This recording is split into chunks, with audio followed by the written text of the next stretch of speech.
Wabarakatuh. Salam sejahtera bagi kita semua. Pada kesempatan hari ini kita akan membahas materi kuliah pertemuan ke-11 ya, terkait dengan hukum dan perubahan sosial.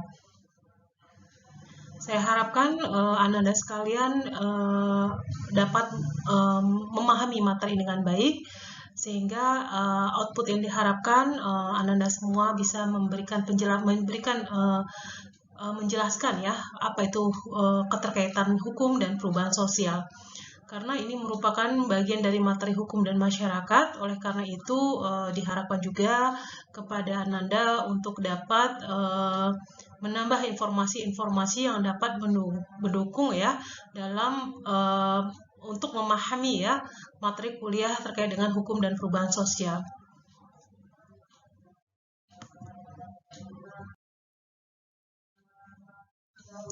Sebelum kita mengkaji lebih dalam apa itu hukum, apa itu keterhubungan hukum dengan perubahan sosial, maka kita lihat dulu ya apa itu perubahan sosial ya. Perubahan sosial itu merupakan suatu variasi dari cara hidup yang diterima oleh masyarakat, yang dimana masyarakat itu cenderung untuk melakukan perubahan-perubahan dalam pola interaksinya, hal ini penting karena akan mendukung ya perubahan-perubahan itu akan mendukung dalam pemenuhan kebutuhan dan dibentuk dalam pola interaksi antara manusia dengan manusia dalam kehidupan masyarakat. Jadi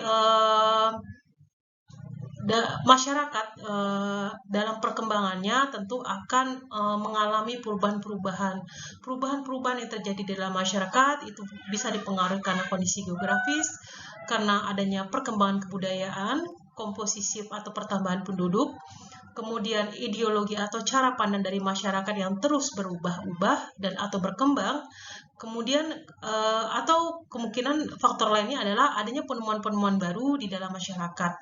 Ya, contohnya di dalam masyarakat yang berkembang dari kondisi yang tradisional ke kondisi yang modern yang ditandai dengan masifnya perkembangan ekonomi dan industrialisasi.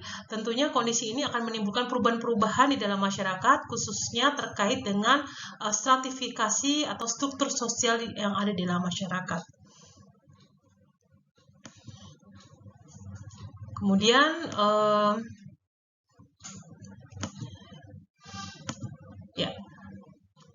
kalau kita merujuk pada pendapat ahli, ya salah satunya Bapak Selo Sumarjan, ya merupakan ahli sosiologi hukum. Beliau dalam pendapatnya, dalam teorinya, beliau menekankan bahwa segala perubahan yang terjadi dalam masyarakat, termasuk lembaga-lembaga masyarakat, ya itu sangat mempengaruhi terhadap sistem sosial, ya saling mempengaruhi dan sangat mempengaruhi terhadap sistem sosial, termasuk di dalamnya dipengaruhi oleh nilai-nilai, sikap-sikap, dan pola perilaku di antara kelompok masyarakat. Jadi perubahan-perubahan itu juga tidak terlepas dari tata nilai yang berlaku di dalam masyarakat yang terus berkembang sehingga terjadinya perubahan-perubahan di dalam masyarakat itu sendiri. Kemudian kita masuk bagaimana peranan hukum sebagai alat untuk mengubah masyarakat.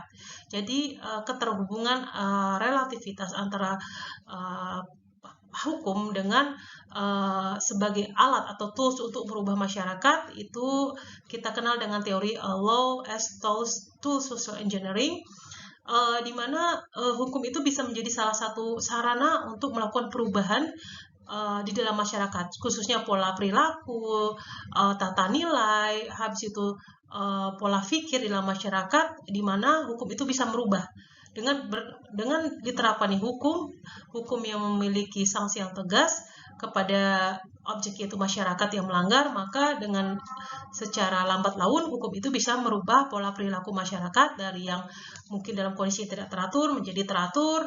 Misalnya hal itu dulu biasa menjadi hal yang harus diatur atau dilarang karena itu tidak sesuai dengan tata nilai yang berlaku secara umum. Nah, inilah hukum mempunyai peranan penting keterkaitannya dengan perubahan yang terjadi dalam masyarakat. Kemudian hukum sebagai alat untuk merubah masyarakat juga sangat mempengaruhi atau berdampak terhadap kehidupan masyarakat, khususnya di bidang ekonomi, sosial, dan budaya. Contohnya, hukum yang mempengaruhi terhadap perkembangan di bidang ekonomi di dalam masyarakat. Adanya undang-undang perseroan terbatas yang dulu diatur dalam Kitab Undang-Undang Hukum Dagang. Tapi dengan perkembangan teknologi, perkembangan transaksi perdagangan, sehingga dibentuklah Undang-Undang Perseroan Terbatas yang memberikan pengaturan lebih komprehensif terkait dengan kegiatan-kegiatan bisnis di dalam masyarakat. Kemudian sosial, itu dulu tidak ada undang-undang terkait dengan penyandang disabilitas. Kemudian dengan perkembangan kebutuhan perlindungan terhadap kelompok rentan, maka dibentuklah undang-undang yang memberikan perlindungan terhadap kelompok rentan khususnya disabilitas dalam memperoleh hak-haknya di dalam masyarakat. Kemudian budaya juga termasuk dalam bidang pendidikan, ya, adanya perubahan-perubahan kurikulum, peraturan-peraturan di bidang pendidikan juga mempengaruhi terhadap perubahan di dalam masyarakat khususnya di bidang budaya. Kemudian selanjutnya, hukum sebagai sarana untuk melakukan social engineering itu sendiri, itu ada dua fungsi, ya, yang dapat dijalankan oleh hukum sebagai alat untuk melakukan perubahan pola perilaku dan tingkah laku di dalam masyarakat. Itu hukum sebagai sarana kontrol sosial. Kita mengetahui bahwa hukum itu memuat berbagai peraturan yang di dalamnya ada sanksi. Bila pihak-pihak individu melakukan pelanggaran, maka akan diberikan sanksi. Jadi hukum ini bertujuan untuk mengatur pola perilaku masyarakat agar sesuai dengan aturan-aturan yang tetap yang bersifat umum yang sudah diakui kebenarannya, yang diakui keberterimaan dari masyarakat bahwa hukum itu harus ditaati oleh masyarakat itu sendiri. Kemudian hukum sebagai alat, sebagai sarana untuk melakukan pembaruan di dalam masyarakat, yaitu karena masyarakat ini kan cenderung untuk memiliki keinginan untuk lebih baik kondisinya, maka hukum itu akan membantu dapat dijadikan sebagai sarana untuk melakukan pembaruan-pembaruan di dalam kehidupan masyarakat.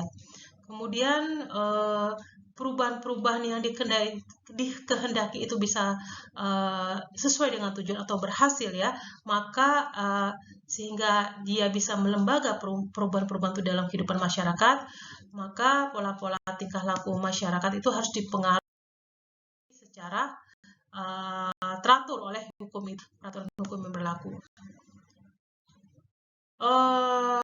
Sebagai as social engineering, hukum sebagai salah satu sarana yang ditujukan untuk mengubah perilakuan warga masyarakat, ya, sesuai dengan kaidah-kaidah dan sesuai dengan tujuan-tujuan yang hendak dicapai, di mana hukum itu harus diberlakukan dalam kehidupan masyarakat sehingga sehingga terbentuknya masyarakat yang tertib, aman, damai, dan sejahtera. Next, ya, faktor-faktor apa sih yang dapat pendukung agar hukum itu betul-betul bisa merubah atau mengatur pola perilaku masyarakat untuk mencapai tujuan?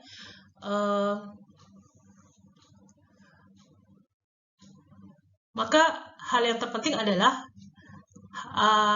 hal-hal yang perlu diperhatikan adalah pembentuk hukum itu, ya, pembentuk hukum itu sendiri, kemudian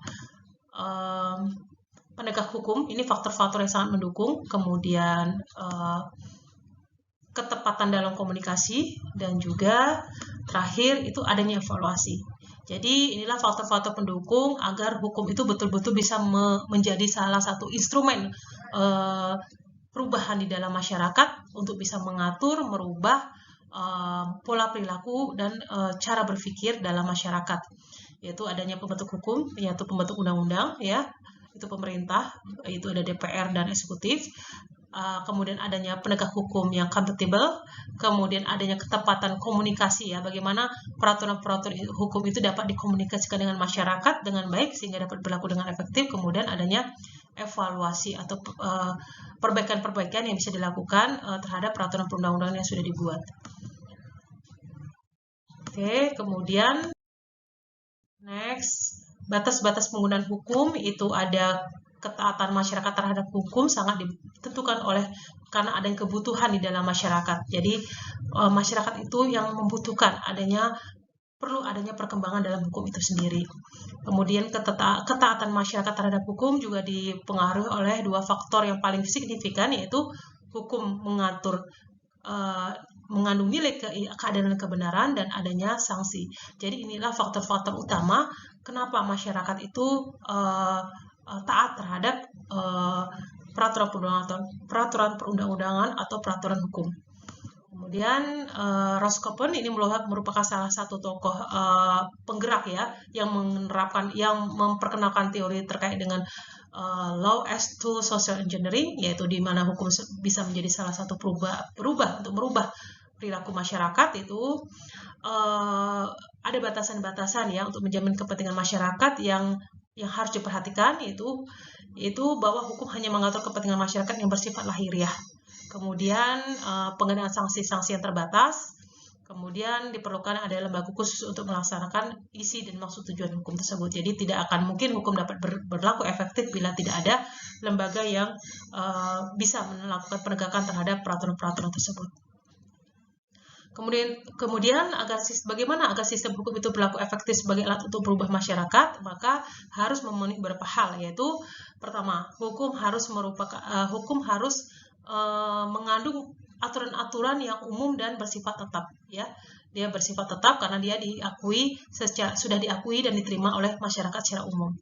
Kemudian hukum itu harus jelas pengaturannya ya, harus jelas dan diketahui oleh masyarakat bahwa hukum itu bertujuan untuk mengatur dan untuk agar kepentingan masyarakat tersebut dapat tercapai. Kemudian hukum harus dihindari penerapan yang bersifat retroaktif. Jadi tidak boleh hukum yang berlaku surut, tapi hukum yang berlaku ke depan. Kemudian hukum harus dapat dimengerti secara umum oleh masyarakat. Tidak ada peraturan-peraturan bertentangan antara satu peraturan, maksudnya adalah tidak ada pertentangan antara satu peraturan dengan peraturan yang lainnya, atau peraturan di atas tidak boleh bertentangan dengan peraturan di bawah atau terlalu kontradiktif. Karena kalau ada pertentangan maka hukum itu tidak akan bisa berlaku efektif, karena penerapannya juga sulit untuk dapat dilaksanakan di lapangan atau oleh masyarakat karena tidak adanya kesinkronan dalam pengaturan materi muatan antara satu hukum dengan hukum lain yang mengatur hal yang sama. Oke, itu saja. Ini beberapa rekomendasi literatur atau jurnal. Ada buku dari Pak Satcipto Raharjo, ada dari Profesor Zainal Asikin, Zainun Ali, tentang sosiologi hukum, dan ini beberapa jurnal-jurnal yang membahas mengenai hukum dan perubahan sosial dalam masyarakat. Oke, itu saja dari saya. Semoga materi kuliah ini video pembelajaran ini bisa membantu Ananda semua dalam untuk mengenal ya lebih awal terkait dengan apa itu keterkaitan antara hukum dan perubahan sosial terkait dengan materi kuliah hukum dan masyarakat. Semoga ini bisa menjadi salah satu tool pembantu untuk mendukung proses pembelajaran kita pada pertemuan ke-11. Assalamualaikum warahmatullahi wabarakatuh. Salam sejahtera bagi kita semua. Salam sehat. Terima kasih.